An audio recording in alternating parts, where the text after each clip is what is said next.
ফাইজুর বন্ধু আদনান শেখের বউয়ের চেহারা হলো ফাঁস, কিন্তু এই ঘটনায় আদনানের বোন করলো আবার আদনানের বিরুদ্ধেই মামলা। ঘটনার ডিটেলসটাও কিন্তু বড়ই আজব।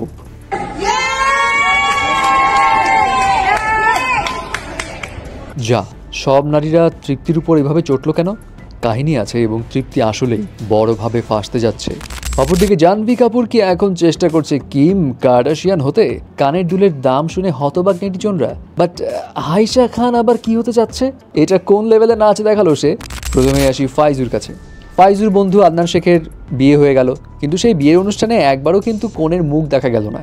এবং এটা নিয়ে অনেকের প্রশ্ন, কি ব্যাপার, মুখ দেখাচ্ছে না কেন, এত মিস্ট্রি কেন, নানা রকম কথাবার্তা। যাই হোক, এটা আদনানের ইচ্ছা যে তার বউয়ের মুখ দেখাবে না। কিন্তু এদিকে কি হলো, আদনানের স্ত্রীর মুখ মণ্ডল হলো ফাঁস। কে ফাঁস করলো? আদনান শেখের নিজের বোন। এবং সে ইনস্টাগ্রাম স্টোরিতে ছবি দিয়ে ভাবির চেহারা তো ফাঁস করে দেয়। কিন্তু এই ঘটনার পরপরই আবার আদনান শেখের বিরুদ্ধেই তার বোন করলো মামলা।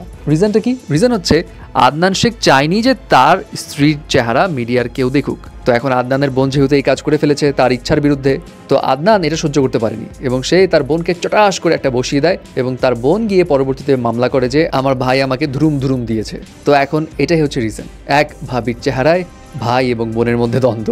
কিন্তু তৃপ্তির অবস্থা তো দেখি আরো শোচনীয়। সম্প্রতি একটা ভিডিও ভাইরাল হয় যেখানে দেখা যায় তৃপ্তির ছবির উপর একদম কালো ক্রস স্প্রে করে দিচ্ছে নারীরা। ঘটনাটি কি? ঘটনা হলো তৃপ্তির একটা ইভেন্টে আসার কথা ছিল, যেটা ছিল ওমেন এন্টারপ্রেনারদেরকে নিয়ে, অর্থাৎ নারী উদ্যোক্তাদের আয়োজনে একটা ইভেন্ট। যে ইভেন্টে 5 মিনিট আগেও তৃপ্তির ম্যানেজার বলেছিল তৃপ্তি আসবে 5 মিনিটের মধ্যেই, সব রেডি রাখেন। কিন্তু সাডেনলি তৃপ্তি জানায় যে তিনি আসতে পারবেন না, এবং রিজন কি সেটা স্পেসিফিক্যালি জানায়নি। এখন এই ঘটনায় সেই ইভেন্টটাই পুরোপুরি ক্যান্সেল হয়ে যায় এবং সেই নারী উদ্যোক্তারা বলে তারা তৃপ্তিকে প্রায় 5.5 লাখ রুপি অ্যাডভান্স করেছিল। কিন্তু তৃপ্তি যে কাজ করলো সেটা মোটেও প্রফেশনালিজমের আওতায় পড়ে না এবং তারা বলছে তারা পুরো জয়পুরের লোকজন তৃপ্তিকে বয়কট করবে। সে এমন কোনো বড় সেলিব্রিটি হয়ে যায়নি যে তার সিনেমা দেখতেই হবে। হাই রে তৃপ্তি, আপনি করছেনটা কি? কয়েকদিন আগে আইটেম সঙ্গে নেচে হলেন সমালোচনা, এখন আবার ইভেন্টেও মারলেন ফাঁকি। এগুলো তো ঠিক না। ক্যারিয়ার তো মনে হচ্ছে আপনার যাবে যাবে ভাব। আচ্ছা, তৃপ্তি যা নাচা সে নাচলো, কিন্তু আয়েশা খান এটা কেমন নাচ দেখাচ্ছে রে ভাই? মানে এটা কোনো কথা? এমনিতেই তো কাজ কামের কোনো খবর নাই, সে বিভিন্ন ইভেন্টে যায় কেমন কেমন জানি পোজ দেয়, আর এখন সে আবার কিভাবে জানি নাচানাচিও করছে, যেটা দেখে অনেকেই বলছে আয়েশা এগুলো বন্ধ করেন প্লিজ, আপনার শরীরের ওজনটা আগে কমান প্লিজ।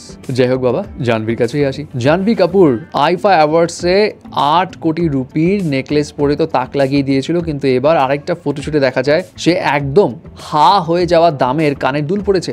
সেই ফটোশুটে বুলগারি ব্র্যান্ডের কানের দুল পরে জাহ্নবী কাপুর, যে কানের দুলগুলো এতই ছোট যে খুব নোটিস করতে হয় সূক্ষ্মভাবে। যাই হোক, এই দুলগুলো ছোট হলে কি হবে, দাম অনেক বেশি, এবং রিপোর্টস মোতাবেক এই দুলগুলোর প্রাইস 42 লাখ রুপি। বাপরে বাপ! এবং তার এমন দাম শুনে অনেকে কমেন্টসও করছে আর কিছুই না ভাই, ওই ইন্ডিয়ান কিম কার্দাশিয়ান হওয়ার চেষ্টা করতেছে। আরে ভাই, নোরাই ভালো ভাই, তার কোনো চেষ্টা হওয়ার কিছু নাই, সে নিজেই একাই একটা ব্র্যান্ড।